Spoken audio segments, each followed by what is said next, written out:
5 seconds. Mr. Speaker, sir, I should like to say a few words on the points raised by honorable members while discussing the budget items relating to the departments of transport, labor, and industries. So far as transport is concerned, it has been suggested that we should be more liberal in the issue of permits for new routes. At the same time, during the discussion on a bill recently, it was pointed out that the profit was already low, and in view of the fact that we had introduced more buses on the routes, it would go down further. So it was suggested that there should be auction of new routes, and that at any rate, no new buses would be put on the existing routes where there were sufficient number of buses. I think I gave an assurance at that time that as far as possible, that suggestion would be accepted. I must say that it is not in my power to give a direction to the regional transport authorities. I will do my best to see that unnecessary competition is not introduced. With regard to motor vehicles taxation, I must say that there has been good cooperation. Some honorable members had said that it would be a hardship, but I know that the bus operators have come forward to help the government. There has been a representation that we must not charge spare buses and that we must permit monthly collection of the compounding fee. So far as the spare buses are concerned, we have agreed to the request for monthly collection of the compounding fee, but that is a matter which is beyond my power. So I shall come forward with an amendment so that I may be permitted by this House to help the bus operators in this matter. It may require some more staff, but I must say that it will be a great help to the bus operators. I hope that at the proper time I shall be able to present a statement on this matter and explain it in greater detail.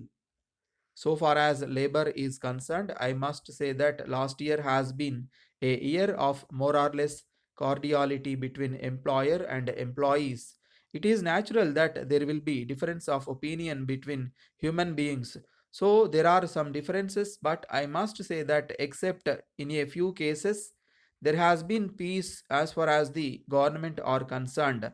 We feel that as far as possible, there should be voluntary conciliation. If there is voluntary conciliation, it will be lasting. With regard to power cut, it is true that in this state it has affected labor. In the next few months, it may be more severe, and many people may have to go out of employment. So it has been said that the government should come forward with legislation to pay the workers an unemployment allowance. I am sure the honorable members are aware of the financial position of the state, and I am afraid that until it improves, this suggestion cannot be considered, for it may make the financial position more difficult. On this occasion, I must say that the mill owners of Coimbatore have been generous. They have come to some understanding, and I do not know if it has satisfied the workers. But I must point out that they have agreed to pay a minimum salary if every worker does not get full work. I am sure that it is a good beginning, and I hope that the mill owners will be able to pay more. Letter from Rama and Company, Pune, to the Central Stationery Agency, Kolkata.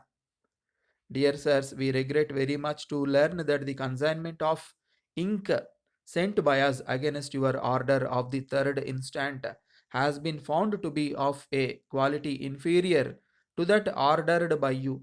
We request you to accept our sincere apologies for this mistake. In this connection, we should like to point out that the wrong supply was unintentional and it was due to an error in our stores department. On receipt of your complaint, we have made a thorough investigation into the matter, and we have found that the error was caused by misplacement of a batch of ink bottles containing defective ink which was meant for return to our factory. As a result, these bottles got mixed up with batches containing good ink and were wrongly sent to you. We have taken disciplinary action against those responsible for this mistake, and we assure you that we will take great care to avoid such mistakes in future. We are now very glad to inform you that we have already sent a consignment of the right quality ink in replacement of the earlier one, and we request you to return the bottles containing defective ink carriage forward. We once again express our sincere regret for any inconvenience caused to you and trust that the matter has been settled to your complete satisfaction. Yours faithfully,